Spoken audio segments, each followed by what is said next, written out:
2022 is basically over, and just like everyone else does near the end of the year, it's time to discuss the best albums of the year of 2022, or at least my favorite albums of the year.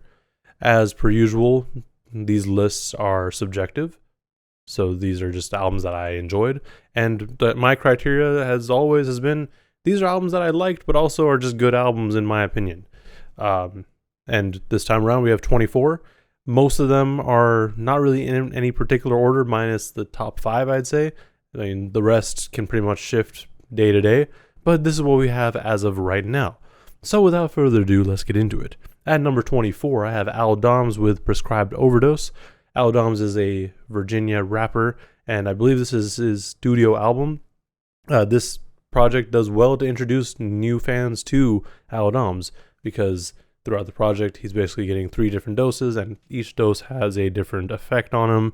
And, it basically tells you more about him as a person. At 23, we have Rue Schenkel with Rue. I've talked about this project many times before, and I've played it for people outside of this. I've also interviewed Rue, so check that out if you are interested at all. But this project it's solid. It's something that whenever I need just background music to throw on, or I'm driving around with people I don't know that well, I'm like, I'm going to just throw this on because it's kind of a safe option. And more often than not, people are like, oh, who's this? I'm like, oh, it's Rue. At number 22, we have Rome Streetz with Kiss the Ring. This album is a Rome Streetz album. It is his Griselda debut. And for fans of Rome Streetz, this is excellent. For people who didn't really care about Rome Streetz, this is another Rome Streetz album.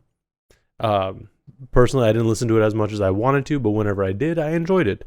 But yeah, solid introduction to Griselda, I guess, for Rome Streetz. At 21, we have King Crooked and Joel Ortiz with Rise and Fall of Slaughterhouse. This project dropped back in March, I believe, and surrounding the whole project, there was a bunch of drama about Slaughterhouse, which was originally a group formed by Joe Budden, Joel Ortiz, King Crooked, and Royce da 5'9". They dropped a project, and then signed to Shady, dropped an actual album. Their next album, Glass House, never came out. And, over the years, people were like, oh, well, they're basically broken up. We basically got confirmation of that this year. There's a whole lot of drama regarding it. And if you're interested at all in it, definitely, you can do your own research. I've talked about it before as well. But if you don't know any about the Slaughterhouse album or drama, it's still a good listen. Even if you take out all the Slaughterhouse stuff from it, it's a very solid project. At 20, we have the first album that's probably going to upset some people. Kendrick Lamar with Mr. Morale and the Big Steppers. Now, this is a good album. It is not one of my favorite albums, though. There is a difference. I acknowledge that this is a good album. The things he talks about are very solid and interesting, but it's nothing that I haven't heard before, I guess. And it's, for an artist like Kendrick who took so much time off in between projects, yes, I get it. He had some reflection time, but it's nothing. They're not necessarily new ideas. The music was still enjoyable overall, but did it need to be as long as it was? Probably not. I get that it's a personal story and he's talking about everything going on with him, but it wasn't really doing much for me. But again, good album. I appreciate all the things that he's brought up. I appreciate all the topics that he addressed, but just not something that I've returned to frequently. And then you guys are probably going to get upset with the next option or next thing in the list being Larry June at number 19 with Spaceships on the Blade. Now, Larry June is someone, Bay Area bias already, I guess, but he is someone who I just listen to if I need, again, just writing music, kind of like Rue, but this is a little bit more basic. I don't listen to Larry June for lyrics. I listen to him just for how he sounds and how the beats sound. It's I'm basic at that. Yes, he may be saying some stuff, but that's not what I listen to him for. Kind of like why everyone listens to trap music. You don't necessarily care what they're saying, or at least not everyone does. It's just kind of noise. Um, and that's kind of degrading to Larry June. Like he is a good artist, and his project with Alchemist is probably going to be really good based off of the one track that they did on this project. But it's at the end of the day music that I listen to just to drive around to. At number 18, we have Black Thought and Danger Mouse with Cheat Codes. Cheat Codes is a good rap album, and I just didn't listen to it enough to place it any higher. I will say, I think the reason I didn't return to it as often or didn't go to it as often may just be the way that Black Thought wants his vocals mixed. It kind of sounds like he's like rapping through a radio, and that's what's being recorded. I mean, it's a stylistic choice, sure. And I will say, once I ignore that and get past it, it's fine. It's just, I have to be in the right mood for it. And, if I'm not in the right mood for it and I can't just throw it on, it's not something that I'm going to listen to very often. But I will say, if you want good raps with pretty good production, this is the album for you. At number 17, we have Boldy James and Nicholas Craven with Fair Exchange, No Robbery. This album, it's interesting because the main reason I like it is because of production. Boldy James, I know a lot of people like. People love his slow flow. People just like how he raps. But for me, he's one of those artists who drops so many projects like throughout the year. Like he just dropped 2 projects in like the last month or so. That I don't really know where to start or where to jump in. I mean, yeah, you could just jump in at any point, but for me, I'm of the type who would just, I need to listen to everything that they put out. And if I don't listen to everything they put out, what is the point? You know what I mean? Very rarely am I just going to go and pick one album out of their entire discography to just randomly listen to. So this album, like I said, mainly grabbed me from the production. Nicholas Craven did a great job. No sample snitching. But the samples are really good. And the way that it flows into the actual song and the lyrics that Boldy James got, it works out really well. And overall, an enjoyable listen. And at number 16, we have Westside Gunn with 10. This is the highest placement of any Griselda member on this list. So no Westside Gunn, no Conway the Machine and no Benny the Butcher on this list. And the reason for that is this project. This project made me realize that Griselda does well, but they do exceptionally well when they have the backing of Westside Gunn or Westside Gunn just kind of curating things. Because this project was very much a Westside Gunn curated album. It wasn't, him rapping his ass off, which sure he can do whenever he wants to, but this is more of him taking a backseat and be like, nah, this is how I want the album to sound. This is what I want to get out of the album. This is how I want to put everything together. And it almost makes me feel like if Westside Gunn wanted to, he could put out an underground, I guess, version of any DJ Khaled album. And it would more than likely sound better than anything DJ Khaled has put out in the last 6 years. Like, this album, I just enjoy most of it. And the fact that it starts off with a trap beat, which is produced by Westside Gunn's son, and then goes on to something that I would listen to just in my spare time with Busta Rhymes, and it just sounds good. It also has a Black Star verse or feature that, in my opinion, is better than the entirety of Black Star 2. Like, that album wasn't that great, in my opinion. So, it definitely a good listen, and definitely something that I would urge many listeners to check out, especially if you're just kind of into a variety of sounds and going into an album not necessarily expecting the artist being the main voice you hear throughout the whole thing. Next up, at number 15, we have Chris Patrick, the man with 2 first names with X-Files. This is, again, I believe his debut album, and he is hip-hop Twitter's sweetheart. Everyone on hip-hop Twitter seems to love him, and, I mean, I understand why. He shows a lot of promise. He's still, in my opinion, a fairly new artist, but he shows a lot of potential. In the coming years, I'm sure we'll hear a really great project from him, honestly. But this project, the reason it's on here is because, 1, I listen to it a lot, but 2, it's a pretty personal album. You get a lot of him. You hear a lot about him. You hear a lot about the things going on in his life, in his head. And it's something that I feel more people can relate to than some other artists. But yeah, I'm definitely excited to see where he goes next, and really, yeah, whatever happens next. Because on this project, you also get some singing from him, which that's pretty neat. At number 14, we have Monty Draper with Communion Book 1 and Book 2. The reason I'm including both of them is because I believe they're EPs. Monty can correct me if I'm wrong, but they're short listens, and I feel like they make sense together. Communion Book 1 came out of Monty's laptop being stolen, and that laptop had essentially what he calls his life's work. An album that would have been, his kind of like his magnum opus. Yeah. But it was supposed to be like his album, but it got stolen, and he basically made this as a result.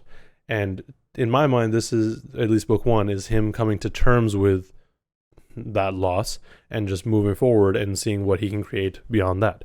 Book 2, in my mind, it's kind of a reflection of sorts, because Grand National went to Amsterdam for a couple weeks, and this came out shortly after that. So I feel like it's somewhat related to that. But still, both very good listens, shorter projects. So Bay Area, the Bay Area bias is still there, but still check it out. And at number 13, another project that I feel a lot of people will be a little confused as to why it's so low, is Pusha T with It's Almost Dry. For the majority of this year, Pusha T's It's Almost Dry was pretty high on my list. But then when I started making this list, I realized I don't know why I like this project. I mean, I like Pusha T, and he raps about cocaine a lot, and he raps about it well. But beyond that, what makes this album good to me? I mean, the production is okay at best. Like, Pharrell and Kanye didn't do anything too mind-blowing or groundbreaking. I will say the final track with Malice is really solid, and is probably one of my favorite songs of the year, or at least on that list. But beyond that, it's like, I don't know why I liked it. And the only reason it's still this high up is because I listened to it a lot. And I think that has to count for something. Like, again, the production isn't anything crazy. It's good. It is better than a lot of albums that I've listened to, because I listen to a lot of albums, but still, like, I don't know what happened. Let me know if you feel the same way, if you really think about it. Because, yeah, he's been promoting it as Rap Album of the Year, but is it? Anyways, at number 12, we have Sadistic and No with Bring Me Back When the World Is Cured. Now, this project, I believe, dropped at the end of March, early April. No was kind enough to let me get an early listen to it, and so that's kind of why I didn't listen to it as much beyond that. But it's a really solid project. The concept that I went into with it, or at least the thought or idea that I had going into it, was just based off the title alone, Bring Me Back When the World Is Cured. This is coming out in 2022. I presume it was recorded, or a lot of it was recorded in 2021, maybe 2020. And, during that time, obviously pandemic, but also just a whole bunch of other shit happening. So they're like, you know what? We're going to step back. Bring me back when the world is cured. I'm not going to deal with any of this. I don't need to fix anything. Just call me, call me when it's ready. Kind of like the Green Day song, Wake Me Up When September Ends. Like, I don't want to deal with it. And, a lot of themes carry on through that project. Like that whole idea of Bring Me Back When the World is Cured. But also, Sadistic has continued on with his horror theming and just, I guess, emo raps, you could say, at a very, very basic level. I will say this is not my favorite Sadistic album. I do prefer some other music from him where he's, I guess, a little bit less conceptual and more consistent, because there are a variety of sounds on this. But I do enjoy this project because it really does feel like a collaborative piece of work. At number 11, we have the newest release with Ab-Soul's Herbert. Now, I'm glad I waited to make this list for this album to come out, because this album is pretty good. Like, on the opposite side of the spectrum from Kendrick, where Ab-Soul also took some time off. It was 6 years. He came back with a project where, yes, he's, again, just like Kendrick, telling us where he's been and what he's been going through. but does it in a more concise manner and in a manner that I felt was better done and more easily digestible. It just sounded better to me. Minus the fact that the Tidal version, which is the streaming service that I use primarily, is only in Dolby Atmos. And while Dolby Atmos may sound good on some speakers and headphones, it doesn't sound that good on most things. And unless you actually have an engineer who, I mean, if it is Ali that mixed it, like I do have faith in him, and I feel like he would know how to do it. But if you have an engineer who knows how to mix for Dolby Atmos, it would sound good regardless. So that's just a random rant regarding that project. But overall, good. You get to hear a lot about where he's been and the things that he's done in the time. I mean, apparently a lot of it was recorded before he had attempted suicide, but he also talks about it in the album, and it's interesting. It's kind of like a hey, I understand album, which, you know, sometimes we need it. We are now in our top 10, or my top 10, not ours. I'm just one person, with number 10 being Lupe Fiasco's Drill Music in Zion. You know Lupe Fiasco had to be on this list. There's no way that he wouldn't. This project is enjoyable. I will say that there are flaws in this album. The album was recorded in, I believe, 72 hours and on a $100 USB microphone. So, yes, some aspects of it may not sound as great. And yes, it may sound like it was recorded in 3 days. But I still think it's an enjoyable listen. Like, he talks about a whole lot of things. There's a whole lot of concepts to it, just like every other Lupe Fiasco album. And most of the concepts I don't understand, but there are a lot of really solid songs on it. Especially the final track on Phonem, where the entirety of the first verse is, rappers die too much. That's it. That's the verse. And this is a idea and, I guess, topic that has been brought up a lot of times in the past year. I mean, it's something that we should have been talking about years and years ago because rappers have been dying for a while. But I guess it kind of escalated this year, so it's even more poignant. Like, it's yes, rappers die too much. Like, we just need to discuss it. Like, we don't, like, why? And I mean, he doesn't offer necessarily a specific solution, but, you know, it's something that needs to be talked about and something that should be figured out, I feel. We can't just keep having all these young kids die. Like, it doesn't make sense. But yeah, like I said, enjoyable listen. But there's way too much to it for me to dissect unless I only listen to that for a few months. At number 9, we have Nas with King's Disease 3. Nas and Hit Boy. Now, this project may just seem like a continuation of King's Disease 1 and 2, and it kind of is. And this time around, though, it does feel like Nas is trying to do or hop on slightly different beats, and he does sound good on them. And just like he's done in the past, he's kind of brought up different, or like brought in other artists, but only for, actually no, he didn't do that. He brought in different sounds that other artists do. This is actually, it's just Nas, but he kind of pulls up other sounds, which I think is good. It shows that he can age gracefully and he can age well and still sound good on more modern, I guess, if you want to call it, production. I will still say that this isn't necessarily my favorite of all the collabs that they've done. I still, like, now I think Magic might be better, but still, very solid rap project and very, very good production from Hit Boy. At number 8, we have JID with The Forever Story. Now, I think most of y'all might have thought this would be higher up for me, and I thought so too. But as I sat with this album, I didn't really listen to it as much. Like, yes, I listened to it a lot when it came out, and I listened to the singles a bunch, but, you know, if you think about it, some of the singles came out way early in the year, and we just kind of had to wait for the album to actually drop. But that doesn't mean the album's bad. The album talks a lot about JID's family, his life growing up, a lot of his personal life experiences. And I mean, while this might not be the original version of The Forever Story that was supposed to come out, because I do think he mentioned that this was like a redo essentially because it got leaked originally, and then they're like, okay, well, let's start from the top basically. But it's still very enjoyable. Like songs like Crack Sandwich it's a standout.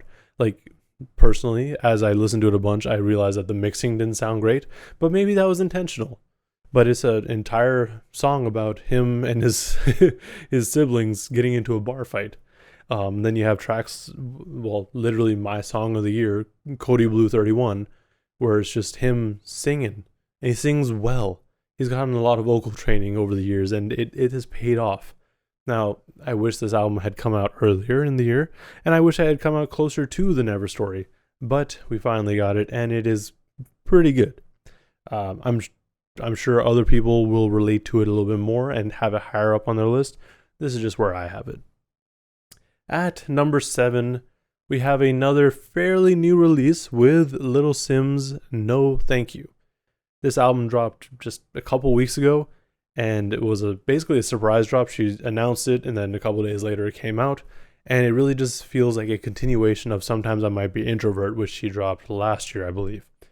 This album basically, in my mind, takes those ideas and makes it less grandiose and more just upfront, and makes it sound more vulnerable and just to the point, I guess.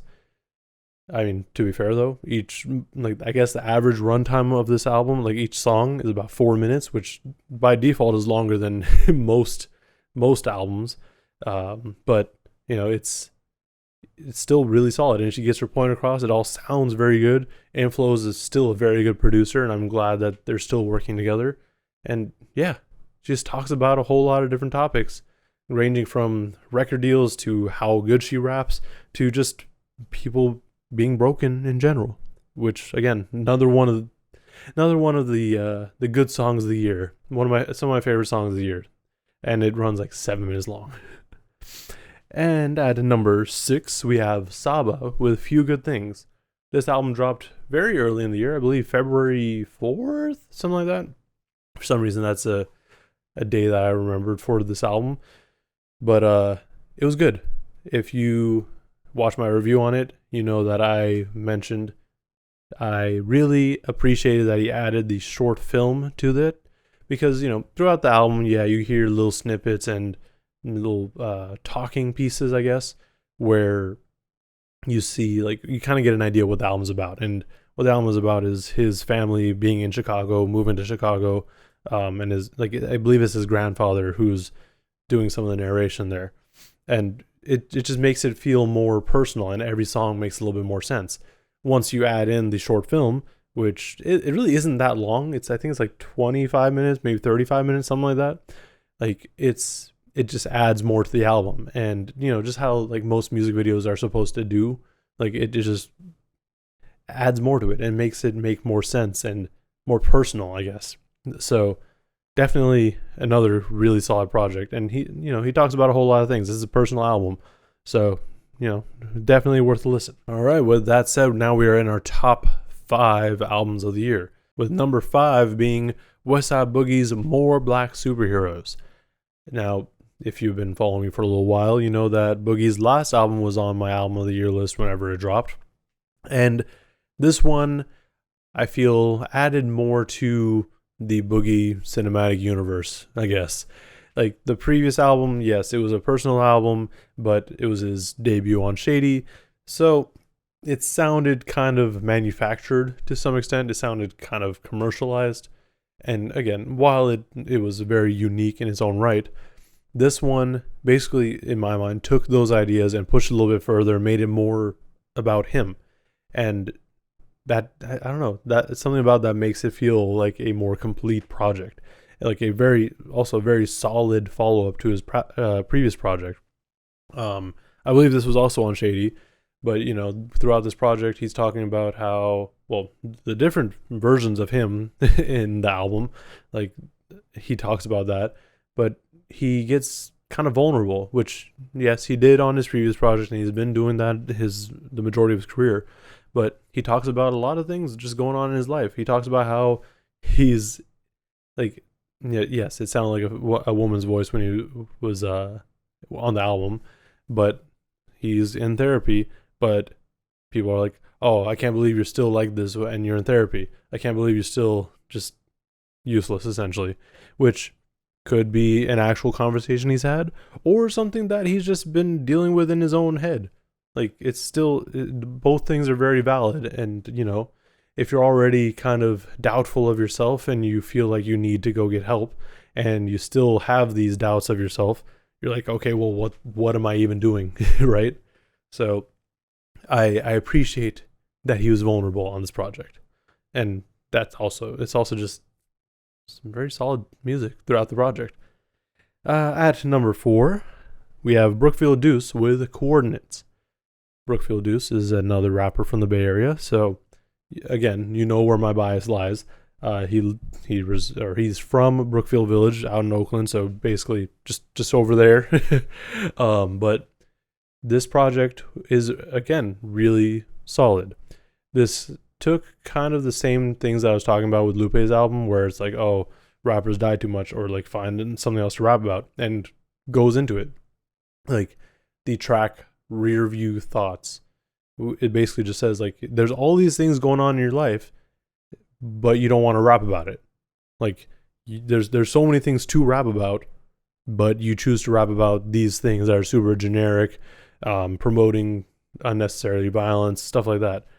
And obviously there are the more Bay Area centric tracks, at least in my mind, the songs that I enjoy the most, such as Big Ballin', Lunchtime, which is it just sounds so menacing, and I believe the video is out for it now.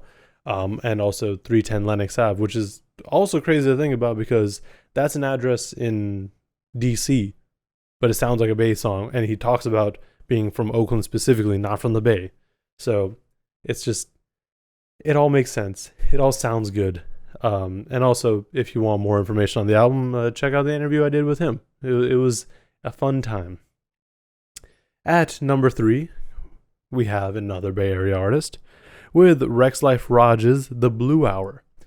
Now, this album came out of Rex Life Raj dealing with the loss of both of his parents.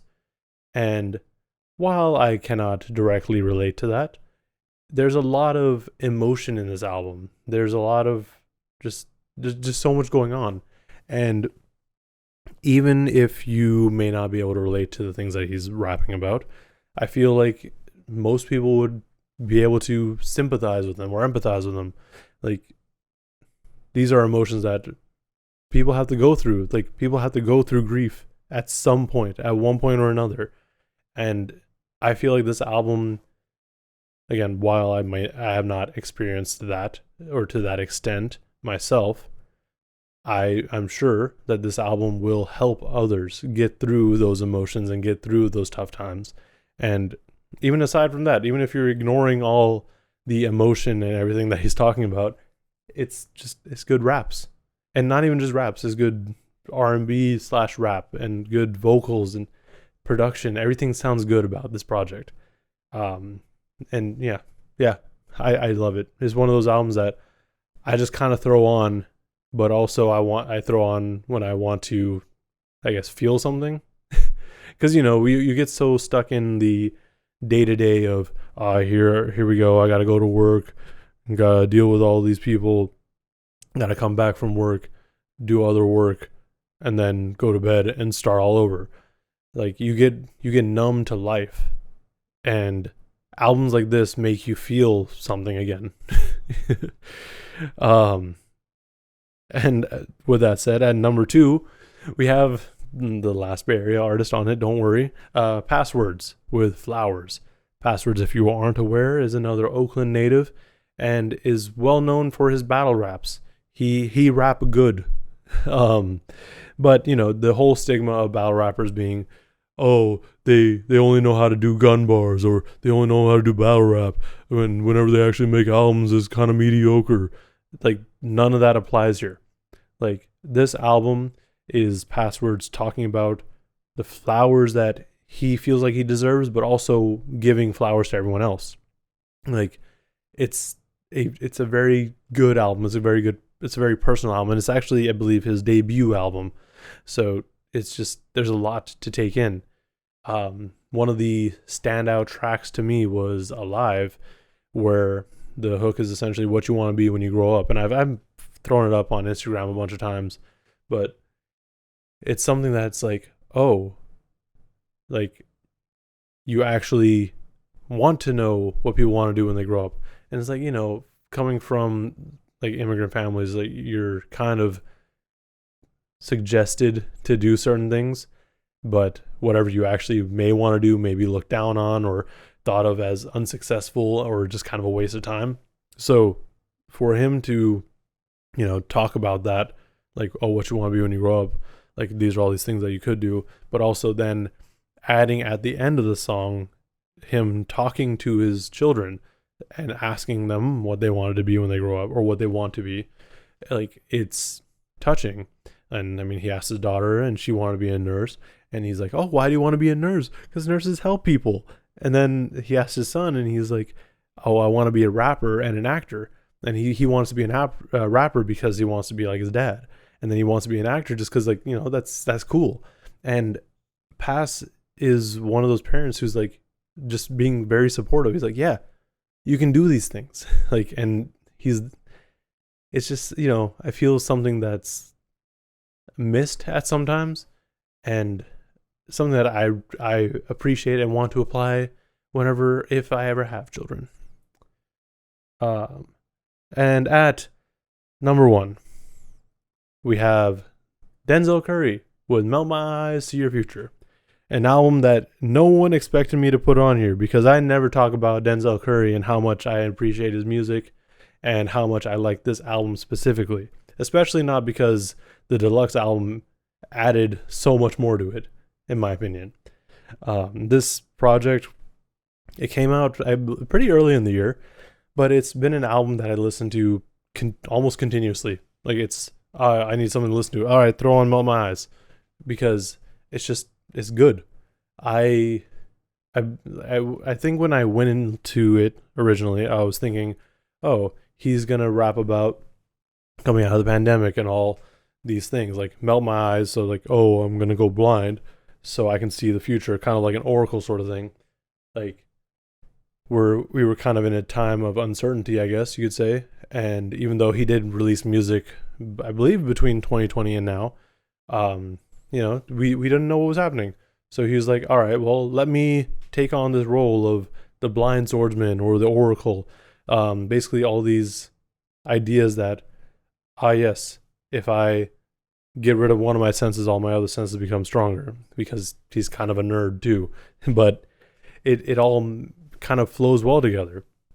Whenever Denzel Curry puts out an actual album, where an album being something that he takes a little bit more time on and focuses on and kind of goes into with an idea, such as this project and the last one being Taboo, it turns out pretty well.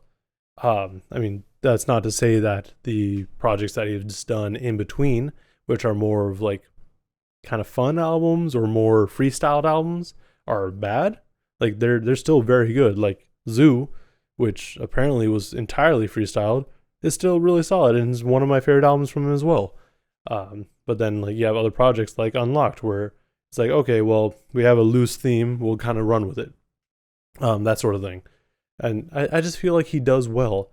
Over the years, he's kind of perfected his craft, and whenever he does want to focus on something, he does it very well. Now, I mentioned the deluxe a little bit ago, and the deluxe is essentially a re-recording of the majority of the songs, but with a live band. And, sometimes that may sound, I don't want to hear the live version of it, but this is a good live version of it. You know what I mean? Like, it's not like a concert recording. It's just he got in the booth with a band and re-recorded the tracks. It basically sounds like he did a Tiny Desk show, but for an album. And there are a few other songs that are added only on the deluxe edition that aren't on the original album. So that's pretty solid too.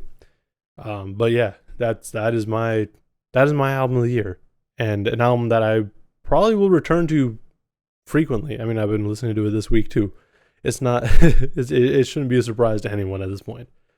But after all that talking, that is my list. Those are my 24 albums.